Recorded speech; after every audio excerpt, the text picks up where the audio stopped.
Nina bimisango lelo. Namna ki meto sonanda ko zati yango na memi awa. Na yepo na sengo bolimbis. Ami so batu nyonso. Ndeko nanga moseka. Limbisanga. Limbisanga pasi ozana ngo ya liboma ngande mutu na sala yo boye. Na pesi yo pasi ntolia na fulu pendant temps molai. Souffrance nyoso ona longola bilamba na koma kolia na fulu ya nanga. Yo mto salanga eloko wana mutu mususu te pona mobali ya. Omo manga leki na pona mobali. Limbisanga ndeko na ngai. Limbisanga ngai. Lobiko na we ko utaka pe pa na ngai. Limbisanga ngai.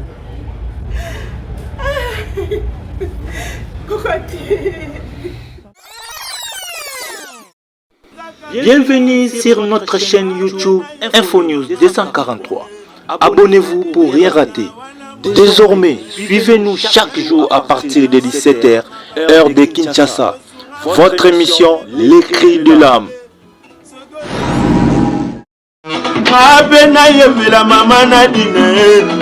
Nadine Zala wana mwana Londres Nadine Zala wana mama banae Osunga batebele bakuta.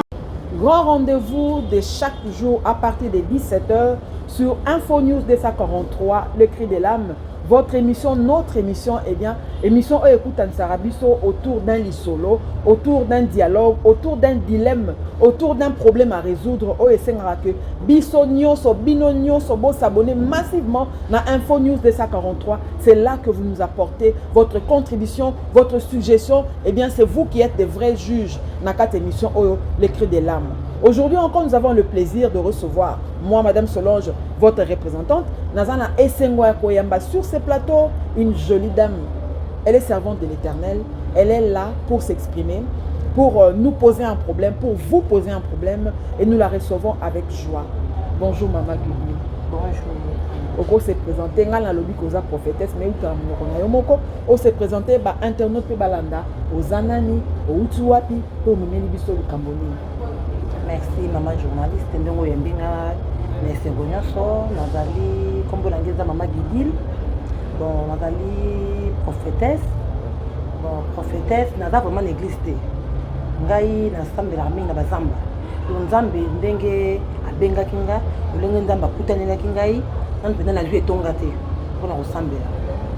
Mais naza na sambela kana ya mona zo, ya mona matima ngengenge. Bon, histoire nanga penza eza molai makasi mama. Mais tokokata ngo na monde mokuse. Parce que mutu nyonso azaka na le passé na ye. Nzambe abenganga na mabe oyo akutaka nga nango. Atalaka motema na ngai te. Ayebaki ke un jour na kozala servante na ye. Yango Nzambe abenganga ye. Likambo nini ememi awa na plateau na biso ya le cri de l'âme.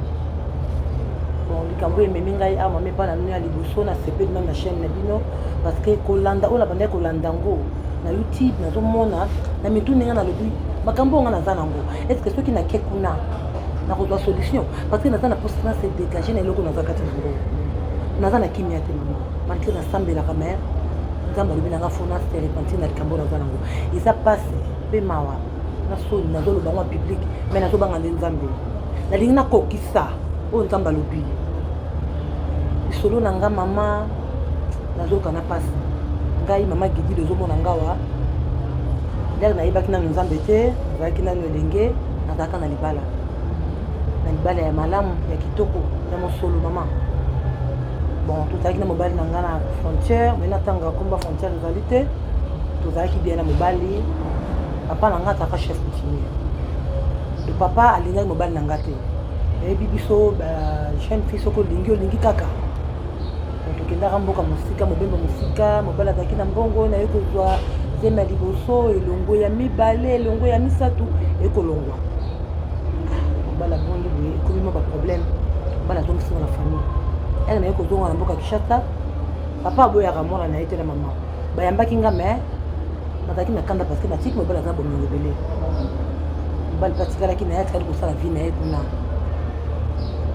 okamwa mobali aye kozonga Kinshasa tamba donc ça le kola bolingo ezalaki nga na ye mama tokobana biso na bolingo na mobali tokobana biso na bolingo ntango nakomaki lokola nazalaki na mwa ba possibilité mpe nazwaka ndako ndako na cousine na ngai tovandaka na cousine na ngai aza jeune fille oyebi bana basi ya lelo baza kokozala likambo me azobomba na motema na ye me ayebi so vérité eza te ndeke kokoma mama cousine na ngai ka ndenge batambolaka na nzela akutanaka na mobali na ngai balinganaka bayi kolingana cousine ayebaki te ke aza mobali na ngai Ouais, sûr, parce que yo ozalaki na ndako ozwaki ese mbala oya na ndako moto mobali azalaki soki azoya lelo touti na libala na Kinshasa awa ekomaki lokola bafamille balingaki libala te ekomaki tanto plutôt omoni soki ozovanda na ndako na yo okolinga te soki oza na moto nyonso akoya kotala yo olinga mpe ninga moto azala wana mpo ngai nazala na confiance na basi te ni ya camarade ezalaka te ona banda kosepela soki ya koya na tindi cousine mbi akende place moko kende ozolanga biloko moko kaka bongo mbi akende na maison namonaki eloko mwa bekende osombelanga nakotinde place ekozwa mwa temps mpo akoka kopusana aya kokuta ngai deja nasisi makambo na ngai mais mibali eza mpasi naki kodécouvrir yango na telefone ya mobali te naye komona foto ya cousine nakoki kokanga motema te emoko oyebi mpasi oyo namoni nde mobali na ngai na frontière natali mpasi ya bazemi ekobima nakomi mpe deja na ménopause kobota eza te nzambe nde asala nga ngolu na ye lokola mpenza na mitiki makambo wana na mikoti kati na bilanga na ye mpe histoire ntaka apa nzambe ata na ménopause akopesa nga mwana nga petakisaka en tout cas nzambe alimbisa nga oyo nasala cousine na ngai nakotaka ndako ya nganga ntango nazoba ndako nga nakotaka ndako ya nganga mama na nga nasalaka cousine na nga mabe nasalaka ye mabe nabwakela ye maladi ya liboma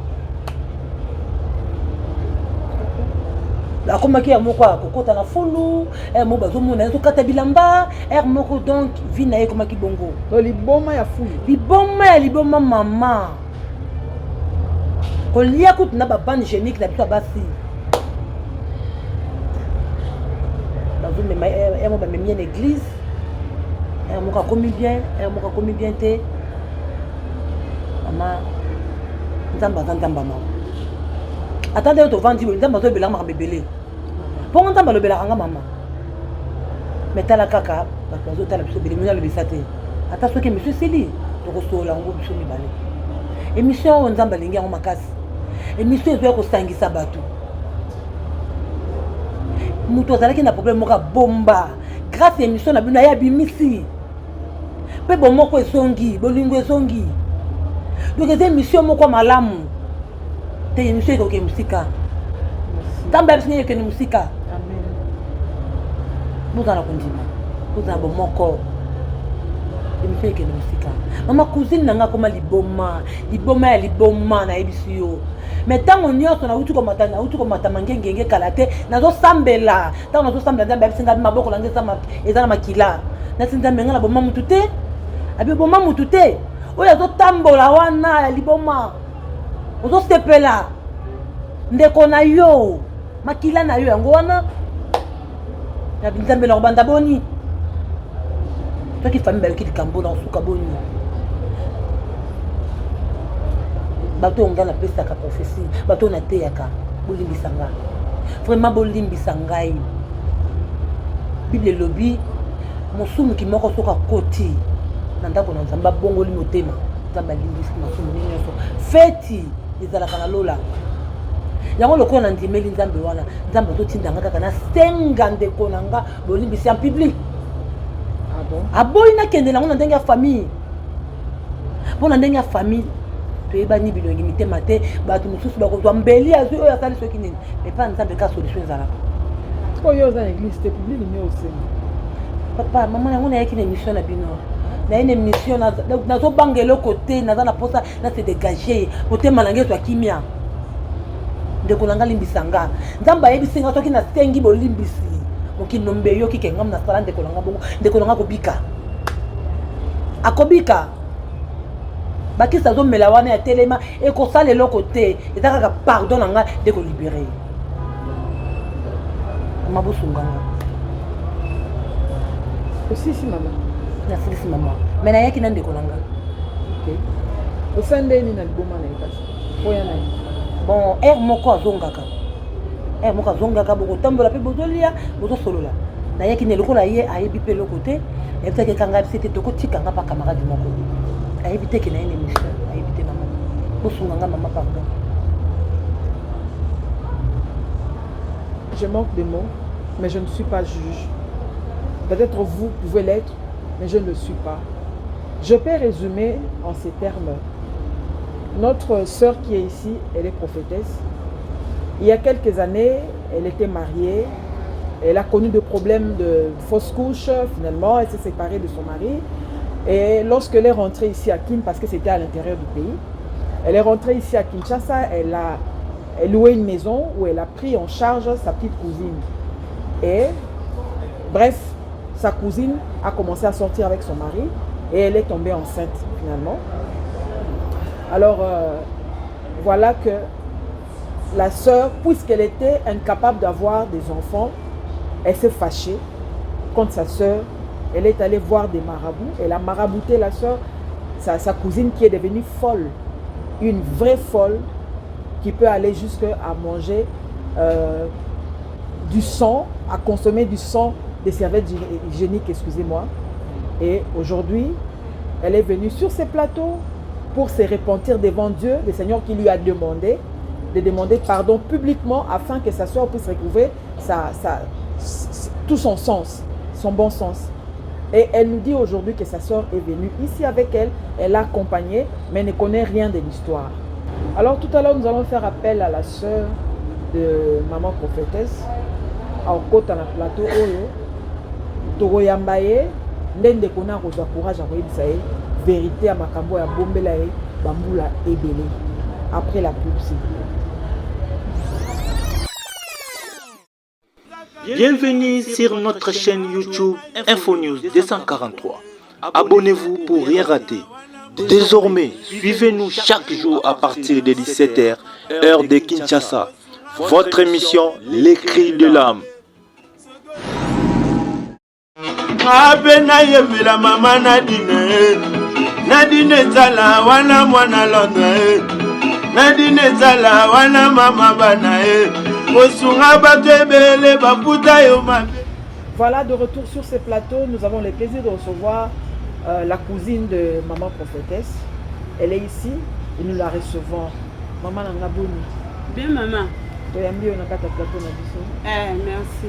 Kombo nani outi na komini? Comment on a maman Seka, maman na yolo. Maman Seka maman na yolo. Ah d'accord, vous aurez compris, vous connaissez la situation. Toyambi on a kimia na kata plateau na biso. Merci maman. Alors maman prophétesse ndeko na oyeyo, leki na oyeyo. Eloko oyo yaki nango mpona osola na ye tozolanda ye. Maman journaliste pour la parole. Moseka, mozande ko nangaye. Ngana toza makila moko. Mais na likambo mo na bomba la motema na ngai oyebi te. Yebi kaka ngana nzambe. Oyebi ngai ya no ndenge nazalaki. Ndenge pe tozalaki na yo. Nzambe atamala babendanga nakoma kosalela ye. Ebi be naza prophétesse. Mais naza likambo to tosaka motema na nga makasi o ngana sala yo ya mabe. Naza na posa we bango lelo. Pe naza na posa olimbisa ngai. Ozo place na motema no olimbisa ngai. Pe nzambe onga na bondela kazo yebisa ngai soki na yebisu yo likambo wana. Soki kaka na bimisi eloko na motema na nga. Déplacer délivrance ne komona. Ba place na bazo kenela ba telema wana eza solution te. Solution. Pe guérison eza kana maloba. Onga na kobimisa. Ndoko zwa kimia ndeko na nga. Kotomboka te vanda kimia ndeko na nga. Oyo kangai ndeko na yo. Na yebi oyo kakanga mingi. Moseka oza ndeko na ngai. Oza mona papa na ngai. Na vandi na likambo motema kolebele. Passe na motema. Mais nani bimisa ngo lelo. Na qui meto son ndako ezate yango na memi awa. Na yepo na sengo bolimbisi. Tanu sa batino. Ndeko nanga Moseka. Limbisanga. Limbisanga pasi oza nango ya liboma ngande mutu na sala yo. Na pesi yo passe utolia na fulu panda tambola ye. Limbisanga ndeko na yo. Yaya. yo moto osalanga biloko wana pasi onga nazoyoka ya nanga mpona mobali yo nde moto osalanga bongo souffrance oyo nyonso oyo nalongola bilamba nakoma kolia na fulu ya nanga yo moto osalanga eloko wana moto mosusu te mpona mobali yaya omomanga leki na mpona limbisanga ndeko na ngai limbisa ngai lobiko na yo ekouta kaka epa na ngai limbisa ngai kokoti mama okofanda mwa moke bamoseka fanda fanda limbisa ngai merci beaucoup limbisa ngai moseka oza kaka leki na ngai nasali oyo nzambe alobi nasala ata mokili kolapide nga ata mokili koloba nyonso koloba nasali oyo nzambe alobi nasala lokola nabebisaki yo ndoki abebisaka me azala makasi wabongisa te moto azala makasi wabongisa ezaka nzambe nazala kondima nzambe oyo nga na ndimela nzambe oyo abenga nga lolako ma prophétesse akobikisa yo limbisanga leki na ngai. Voilà, chers internautes, c'est effrayant, émouvant à la fois. Voilà, chers internautes, à la fois émouvant, écœurant, mais pas insoluble.